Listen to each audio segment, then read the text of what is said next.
Walter Hunt is a man who is simultaneously considered to have possessed one of the finest inventive minds in all of history, while also being an individual almost no one has ever heard of. This is despite the fact that several of his inventions were quite revolutionary, as we'll get into, but also it's almost guaranteed that one of his inventions is currently lying somewhere in your home, the safety pin. This was something he sold the patent for a few $100s, reportedly as he needed the money to pay off a $15 debt. This was a theme throughout his life, inventing various items that otherwise should have made him extremely wealthy and famous, but which never did because of his proclivity to sell his patents immediately and move on to his next great invention. Because we'd be here all day if we discussed in any level of detail everything Hunt patented during his lifetime, instead we'll give you a very small smattering of examples so you can get an idea of how prolific an inventor he was. Along with the safety pin and the first commercially viable lock-stitch sewing machine, Hunt invented and patented a more efficient oil lamp, an attachment to boats that allowed them to break through ice, various improvements on bullet and casing designs, a rope-making machine, a machine that made nails, an improved fountain pen, a portable knife sharpener, an innovative saw, a coal-heated convection oven, an early version of the repeating rifle, and most incredibly of all, a device that allowed the user to walk on the ceiling, dubbed the Antipodian apparatus, which he sold to a circus. While some of these inventions are antiquated and seldom used today, others were pretty revolutionary. In particular, the repeating rifle, which Hunt dubbed the volitional repeating rifle. He sold the patent for that to a businessman, George Arrowsmith, who then sold it to the founders of Smith & Wesson, Benjamin Tyler Henry, Horace Smith, and Daniel B. Wesson. The design of Hunt's rifle was studied by and improved on by the trio, eventually serving as the basis for the Henry repeating rifle, famed for its widespread use in the American Civil War. This later rifle, in turn, was the basis for the more famous Winchester repeater, arguably one of the most famous guns of all time. Hunt saw little recognition for his contributions to the weapon and never received any royalties or payments beyond the relatively paltry sum given for the original patent, which was basically the story of Hunt's life. Born in 1796 on a small farm in Lewis County, New York, Hunt's beginnings were humble, and his education was surprisingly lacking for a man who'd later be renowned for his keen mechanical mind.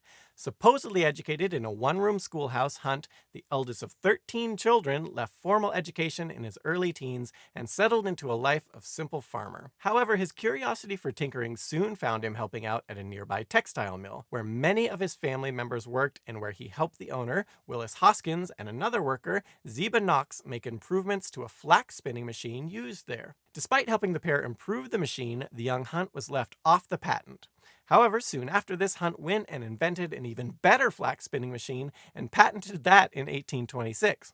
Hunt then endeavored to manufacture and sell this machine to secure a better life for himself and his young family. He married his childhood sweetheart in his teens, and eventually the pair had 4 children. Towards this end, Hunt traveled to New York and attempted to find investors to back production, but became increasingly frustrated when nobody would give him the time of day.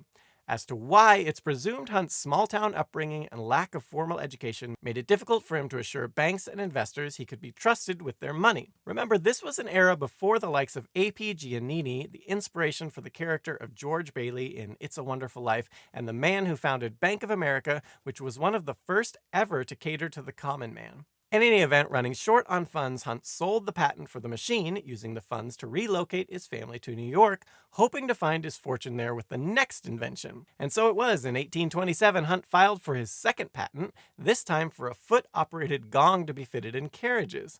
Hunt was said to have been inspired to create the device after witnessing a small girl hit by a horse carriage. This sort of thing was not totally uncommon at the time when carriages and people shared the road. To help get around the problem, many carriages had air horns installed. However, to sound the horn required the driver to have one hand free to operate it, which was occasionally a problem if both hands were needed to drive the horses. A foot pedal operated gong neatly solved the issue. Again, despite the appeal and necessity of his invention being immediately obvious, Hunt similarly had trouble securing an investor to fund manufacturing of the device, and so he sold the patent and moved on to his next invention. Why Hunt opted to nearly always choose to sell his patents outright rather than hold on to them or ask for royalties as a part of the sale agreement is not fully clear today, though given that he was not independently or otherwise wealthy, one assumes he simply always had need of the money to support his family, so was inclined to take the quick money rather than lesser amounts up front but better long-term prospects in royalties. And given how prolific an inventor he was, it may well be he just always assumed he'd be able to come up with something new to keep money coming in, pen, which, to be fair, is exactly what happened throughout his entire life. Perhaps the best example of Hunt selling a world-changing patent occurred in 1849 when a draftsman called J.R. Chapin began pressuring Hunt to settle a $15 debt, which is about $422 today. Low on funds, Hunt did what he always did to settle debts. He sat down and invented something. The modern safety pin, reportedly after just 3 hours of playing around with a spool of wire. While Hunt's invention wasn't a totally new idea, with variations on clothing pins going all the way back to the 14th century, it was a massive improvement on anything that came before, thanks to the clasp at the end keeping anyone from getting poked, and the coiled wire designed giving enough spring to keep the pin locked in place, even as the person wearing it moved around. Just as important to the design being extremely functional, the whole thing was also incredibly easy and cheap to manufacture. As a testament to the design's simplicity and functionality, unlike many products that have evolved over time, in the near 2 centuries since Hunt invented the safety pin, the basic design has not really changed at all. And so, as he had done so often before, Hunt sold the patent for the safety pin for a reported $400, which is about $11,000 today, with the rights to it ultimately ending up in the hands of W.R. Grace and Company, who would go on to make many, many millions of dollars off the product. Moving on from there, perhaps Hunt's third most famous invention, outside of the safety pin and the repeating rifle,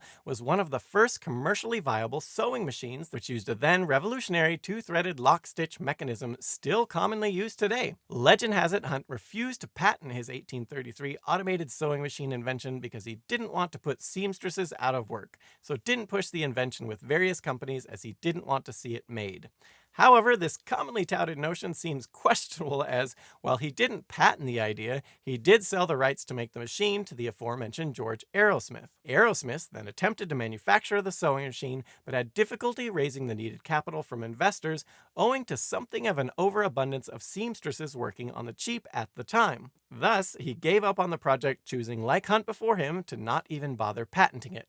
It would be over a decade after this before someone else would come up with another commercially viable sewing machine. Most notable to the story at hand, Elias Howe Jr. Howe seemingly independently invented and patented his own lock-stitch sewing machine that pretty much worked exactly like Hunt's. Soon after, various companies, most notably Singer Sewing Machines, started copying and selling Howe's design, at which point Howe began suing them. During the course of litigation, Hunt's previous invention was brought to light, and the companies then argued that Howe's patent was invalid because Hunt had long before invented more or less the same machine using the innovative lock stitch. And as Hunt hadn't patented his design, they felt they were free to copy it. It was at this point that Hunt himself got into the game and decided to see if he could retroactively get a patent or otherwise force said companies to pay him for use of his design. At the same time, he began working once again on the sewing machine, coming up with an improved design that solved the then common jamming problem via automatically feeding the cloth in at an even rate, and then patented that improvement. True to form, he swiftly sold the rights to that patent after receiving it. In any event, while the Patent Office refused to give Hunt a retroactive patent for the original design, they did acknowledge that he invented the device, but that Howe's patent was still valid owing to Howe having applied for a patent first. Nevertheless, in 1858, Singer Sewing Machines, which is still around today, settled with Hunt out of court, agreeing to pay him $50,000, about $1.4 million today, for their copying his original design and subsequently making a fortune off it. And so it was that Hunt finally made a small fortune off one of his inventions. Right? Well, no. He died of pneumonia shortly after the agreement was made and before the $50,000 settlement was due to be paid to him. His family, however, reportedly did benefit from the settlement. Funny enough, Hunt's final resting place is in the same cemetery as Howe's, Greenwood Cemetery in Brooklyn. Seemingly fitting given how his life went, Hunt's grave marker, while more than a simple gravestone, as is often reported, is dwarfed by Howe's mini monument. In the end, while he never made a fortune off his various inventions that did make other people rich, nor was he well known in his life or death like so many other prolific inventors, the New York Tribune did at least publish an article about Hunt after he passed away, noting, for more than 40 years he has been known as an experimenter in the arts. Whether in mechanical movements, chemistry, electricity, or metallic compositions, he was always at home, and probably in all, he has tried more experiments than any other inventor. So how about a bonus fact? In 1830, a French tailor by the name of Barthélemy Thimonière patented a sewing machine that used the chain stitch, the first such machine to replicate sewing by hand. By 1841, he had a factory with over 80 machines and a contract with the French army for uniforms. However, the factory was destroyed by a riotous group of French tailors who were afraid the sewing machine would spell the end of their trade. Thimenier never recovered and died pretty much penniless. Speaking of people flipping their lids in times of uncertainty, ever wonder who originally came up with the slogan, "Keep calm and carry on"? Well, go check out our video on it here. It's a lot more interesting than we originally thought before researching it.